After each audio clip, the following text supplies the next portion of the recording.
ఓం నమః శివాయ. ఓం నమో నారాయణాయ. ఓం శ్రీ స్వర్ణాకర్షణ కాల భైరవాయ నమో నమః. నరదృష్టి నివారణ కాల భైరవాయ నమో నమః. హరి ఓం.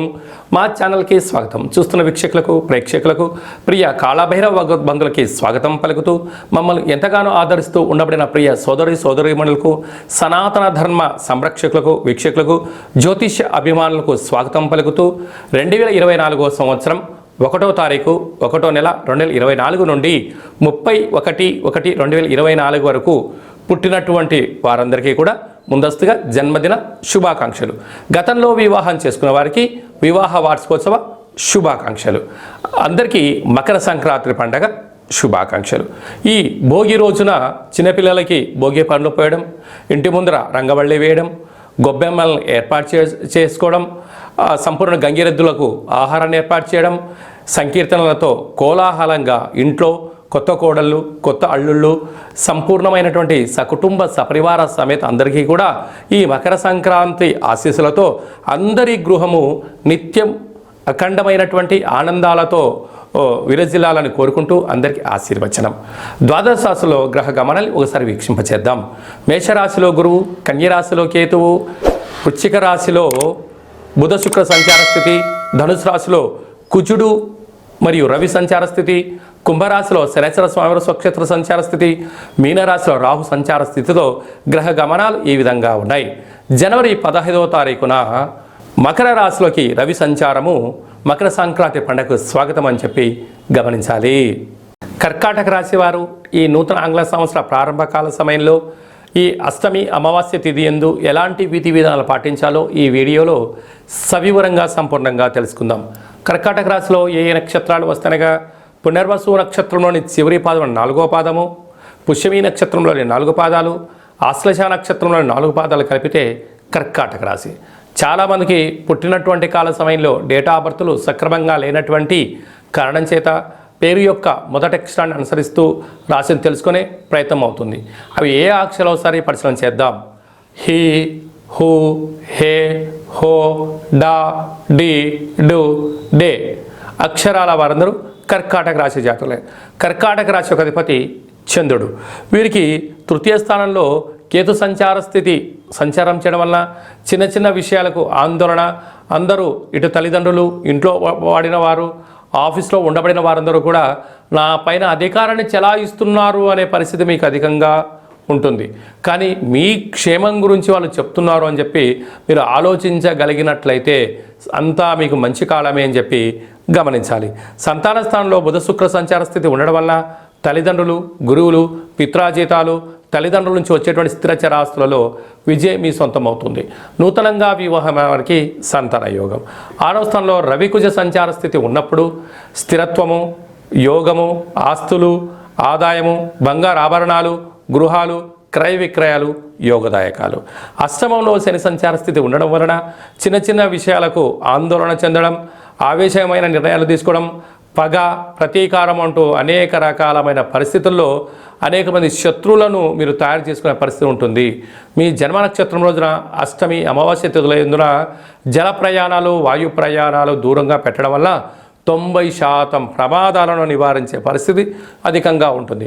భాగ్యస్థానంలో రాహు సంచార స్థితి ఉండడం వల్ల భార్యాభర్తలు, ప్రేమికులు, పార్ట్నర్షిప్ వ్యవహారాల మధ్య నమ్మకం, సయోధ్య, ఓర్పు, నేర్పు అవసరం. లేకపోతే అన్నింట అనేక రకాల సమస్యలకు మీరు కేంద్రబిందు అవుతారు. రాజ్యస్థానంలో గురు సంచార స్థితి ఉండడం వల్ల ఉద్యోగ మార్పు, స్థల మార్పు సూచించినను ఇప్పుడు అంతగా యోగదాయకం కాదు అని చెప్పి మీరు గమనించగలగాలి. అలాగే నీటి వ్యాపారాలు, హోటల్ వ్యాపారాలు, గృహ భవన నిర్మాణ కార్యక్రమాలు, వ్యవసాయ సోదరిమణులు, చేతి వృత్తులు చేసుకునేటువంటి వారందరికీ కూడా ఇది చాలా మంచి కాలము అని చెప్పి గమనించాలి. కనుక ఈ అష్టమి తిథి యందున ఈ ఆంగ్ల సంవత్సరం ప్రారంభకాల సమయంలో ఏం చేయగలగాలి అన్నట్లయితే ప్రతిరోజు తెల్లటి పుష్పాలను చంద్రుడికి నమస్కారం ప్రతిరోజు చేసుకొని శివాలయంలో రాత్రిపూట ఏర్పాటు చేయడం, ఉదయం పూట కళవు వెంకటనాయక అనగా వెంకటేశ్వర స్వామి వారికి ప్రసాదాన్ని ఏర్పాటు చేయడము, శునకపు మహారాజులు అనగా కుక్కలకు ఆహారాన్ని మద్యాన్ని పోసినట్లయితే ఈ అష్టమ స్థానంలో శని ప్రభావము, మీరు చేస్తున్న వృత్తులలో ఉద్యోగులు ఆటంకాలు తొలగిపోతాయని చెప్పడంలో ఏమాత్రము సందేహమే లేదు అని చెప్పి గమనించాలి. ఈ యొక్క జనవరి నెలలో ముఖ్యమైనటువంటి పండుగల గురించి క్లుప్తంగా సవివరంగా తెలుసుకుందాం. జనవరి 4వ తారీఖున అష్టమి, ఒటుక కాలభైరవ స్వామి యొక్క స్మరణ. 11వ తారీఖున అమావాస్య గురువారం సందర్భంగా ఒటుక కాలభైరవ స్వామికి దీపము, దానము, మంత్ర జపం వలన అద్భుతమైన యోగం చెప్పి గమనించగలగాలి.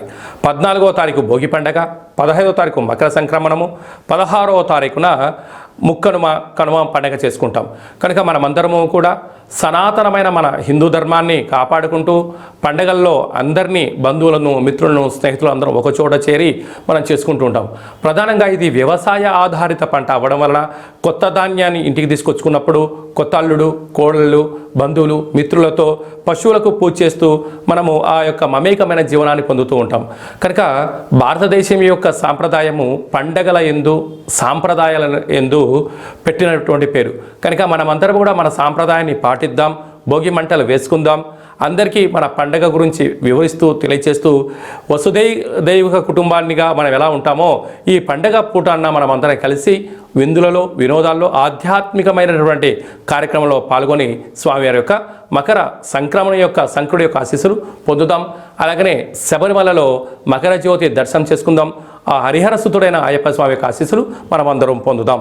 18వ తారీఖున అష్టమి సందర్భంగా స్వామివారి యొక్క ఆశీస్సులు పొంది సకలమైన దుష్టగ్రహాలని తొలగించుకునే ప్రయత్నం చేద్దాం. అలాగనే ఈ యొక్క సంవత్సరము అనగా 2023 సంవత్సరము ఆదివారం రోజు పరిసమాప్తం అవ్వడం వలన ఒక ఎరుపు రంగు క్లాత్ తీసుకొని ఒక దోషుడు అన్నాన్ని అందులో పోసి, దోషుడు కుంకుమను పోసి ఎర్రటి ముద్దగా కట్టి ఆ ఎర్రటి క్లాత్లో చుట్టి ఒక 6 ఎర్రటి ఒత్తులను ఆముదంలో కానీ, కొబ్బరి నూనెలో కానీ, నువ్వుల నూనెలో కానీ, లేకుంటే 3 నూనెలు కలిపైనా పోసి ఆ ఒత్తి నానబెట్టి ఆ మూట పైన పెట్టి ఇంటిలో ఉండబడిన వారందరికీ, యజమానికి, యజమానురాలకు, పిల్లలకు, వాహనాలకు, ఫ్యాక్టరీలకు, కర్మాగారాలకు దిష్టి తీసి బయటపడడం వలన ఈ యొక్క 2023 సంవత్సరంలో ఉండబడినటువంటి మీ పైన నరదృష్టి, శత్రు ప్రభావాలు, తాంత్రిక ప్రయోగాలు ఆగిపోతాయని చెప్పి గమనించాలి.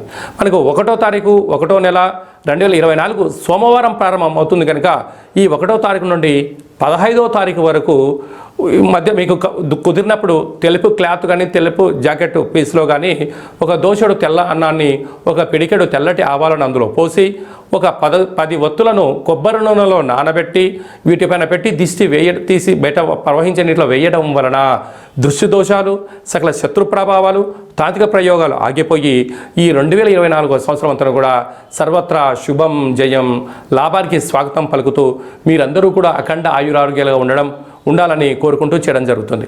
అలాగనే ఈ యొక్క సంవత్సరంలో ప్రారంభకాల సమయం నుంచి సంవత్సరాంతం వరకు అద్భుతమైన విజయం సాధించగలగాలి అన్నట్లయితే ఈ యొక్క పాత్ర కంచు పాత్ర, స్వర్ణాకర్షణ అక్షయ కాళభైరవ పాత్ర అంటారు. ఈ యొక్క పాత్రలో 12 రాసులను అచ్చు వేయడం జరుగుతుంది. మనం పూజ చేసిన తదనంతరము మనం ఏం చేయాలంటే 2 అగరబత్తులను వెలిగించి తిప్పి ఇలా ఒక్కసారి తగిలించినట్లయితే దీనిలో ఓంకార శబ్దం రావడం జరుగుతుంది. ఇలాగా చిన్నగా తిప్పడం వలన కాళభైరవ స్వామి యొక్క మంత్ర సాధన వలన, ఉపదేశం వలన ఈ పాత్రలో ఓంకార శబ్దం రావడం జరుగుతూ ఉంటుంది. ఈ శబ్ద తరంగాల వలన గృహంలో ఉండబడే జ్యేష్ఠాదేవి బయటికెళ్ళి లక్ష్మీదేవి గళ్ళు గళ్ళు అంటూ మన ఇంటికి వచ్చేసి కాలాన్ని శాసింపజేసే శక్తి కాళభైరవుడికి ఉంటుంది. కనుక కాళభైరవ స్వామి ఆశీర్వాద చేత మన గృహంలో అంత అద్భుతమైనటువంటి ఆనందానికి స్వాగతం పలుకుతూ దుష్టగ్రహాలు తొలగిపోయి తాంత్రిక ప్రయోగాలు కూడా తొలగిపోతాయని చెప్పి గమనించాలి. కావాలి అనుకున్న వారు ఈ కింద నెంబర్ సంప్రదించినట్లయితే ఈ యొక్క అక్షయ పాత్ర, ఒక కాళభైరవ స్వామి యొక్క పిరమిడు, ఉట్టి, కంకణము, డాలరు, కాళభైరవ హోమాన్ని చేయించి మీకు ప్రసాదంగా అందజేయడం జరుగుతుంది. కనుక అక్షయపాత్రను సొంతం చేసుకుందాం, అష్ట కష్టాలకు స్వస్తి పలుకుదాం. అలాగనే మీ వ్యక్తిగత జాతకం తెలుసుకోవాలనుకుంటున్నారా? పుట్టినటువంటి తేదీ, నెల, సంవత్సరం, పుట్టిన సమయాన్ని రాసి మీరు వాట్సాప్లో పంపించినట్లయితే మీకు సంపూర్ణంగా సవివరమైన జాతకాన్ని రాసి 100 సంవత్సరాల జాతకం రాసి పంపించడం జరుగుతుంది. పుట్టినప్పుడు గ్రహ గమనాలు ఎలా ఉన్నాయి, ప్రస్తుతం ఎలా ఉన్నాయి, రాబోయే కాలం ఎలా ఉండబోతున్నాయో సవివరంగా మీకు తెలియజేయడం జరుగుతుంది. చాలామందికి డేట్ ఆఫ్ బర్త్లో లేనటువంటి వారికి మీ పేరు యొక్క మొదటి అక్షరాన్ని అనుసరిస్తూ రాశిని తెలియజేస్తూ కాళభైరవ మంత్ర ఉపదేశం ద్వారా, ఆదేశాల ద్వారా భూత భవిష్యత్ వర్తమానాన్ని గవ్వల ద్వారా మీకు తెలియజేయడం జరుగుతుంది. ఆసక్తి గలవారు ఈ కింది నెంబర్ని సంప్రదించి అపాయింట్మెంట్ తీసుకొని సంప్రదించగలరు. అలాగా మీ అబ్బాయి కానీ అమ్మాయి కానీ ఎంతకు వివాహం అవ్వడం లేదా, ఎందుకు అవ్వడం లేదు, వచ్చేటువంటి సంబంధం ముడిపడుతుందా లేదా, జాతక పాదాలు గణాలు గుణాలు కలుస్తున్నాయి లేదా తెలియజేస్తూ, అలాగనే వీరికి ఎలాంటి సంతాన యోగం ఉంది, ఎలాంటి యోగాలు ఉన్నాయి, ఎలాంటి దోషాలు ఉన్నాయి కూడా సవివరంగా తెలియజేయడం జరుగుతుంది. వివాహమైన దంపతులు తరచూ గొడవ పడుతున్నారా, ఎందుకు అలా పడుతున్నారో కూడా మీకు ఆ చిన్న చిన్న సమస్యల ద్వారా మీరు పార్వతీ పరమేశ్వరులాగా కలిసి ఉండేటువంటి ఆధ్యాత్మిక సలహాలు సూచనలు ఇవ్వడం జరుగుతూ ఉంటుంది. అప్పుడే పుట్టినటువంటి మీ యొక్క పిల్లలకు ఎలాంటి పేర్లు పెట్టాలి, పేరు యొక్క మొదటి అక్షరాలు ఏంటివి, ఆ పేరులో ఉండబడినటువంటి అర్థం ఏంటి, పరమార్థం ఏంటి, వారి భవిష్యత్తు ఏంటి అనేది కూడా తెలియచేస్తూ ఆధ్యాత్మిక నామాలను మీ అబ్బాయి కానీ అమ్మాయి కానీ మనవాళ్ళకు తెలియజేయడం జరుగుతుంది. అలాగే చాలామందికి కాళభైరవ మంత్ర ఉపదేశం తీసుకోవాలి అనుకుంటున్న వారందరికీ కూడా మన యొక్క దేవాలయంలో మంత్ర సాధన ఎలా చేయాలి, ఉపదేశం ఎలా చేయాలి, మనకు కాళభైరవ స్వామి ఆశీస్సులు ఎలా పొందాలో తెలియజేయడం కూడా జరుగుతుంది. చాలామందికి వాస్తు జ్యోతిషం నేర్చుకోవాలి అనుకుంటున్న వారందరికీ కూడా మన యొక్క దేవాలయంలో నేర్పించడం జరుగుతుంది. అందరిపైన ఆ సూర్యనారాయణుడి యొక్క ఆశీస్సులు, నరదృష్టి నివారణ కలిగించేటువంటి స్వామి యొక్క ఆశీస్సులు, కాళభైరవ అక్షయపాత్ర స్వామి ఆశీస్సులు ఉండాలని కోరుకుంటూ ఆశీర్వచనం. శతమానం భవతి శతాయు పురుష సతేంద్రియ ఆయుష్యేవేంద్రియే ప్రతిష్టతి ధనం ధాన్యం బహుపుత్రలాభం శత సంవత్సరం దీర్ఘమాయు సర్వే జనా సుఖినో భవంతు లోకా సమస్తా సుఖినో భవంతు. సర్వం శ్రీ నరదృష్టి నివారణ కాళభైరవ దేవతార్పణమస్తు. ఈ వీడియో మీకు నచ్చినట్టయితే లైక్ చేయండి, షేర్ చేయండి, మా ఛానల్ని సబ్స్క్రైబ్ చేసుకోండి. మేము చేస్తున్న ఆధ్యాత్మిక వీడియోలు అందరికన్నా ముందుగా మీరు చూడాలి అనుకుంటున్నట్టయితే గంట సింబల్ ప్రెస్ చేయండి, అలాని బటన్ తెలియజేయండి. ఈ భక్తి సమాచారాన్ని భగవద్బంధులకు మిత్రులకు చేరవేయండి. మన ధర్మాన్ని రక్షించండి.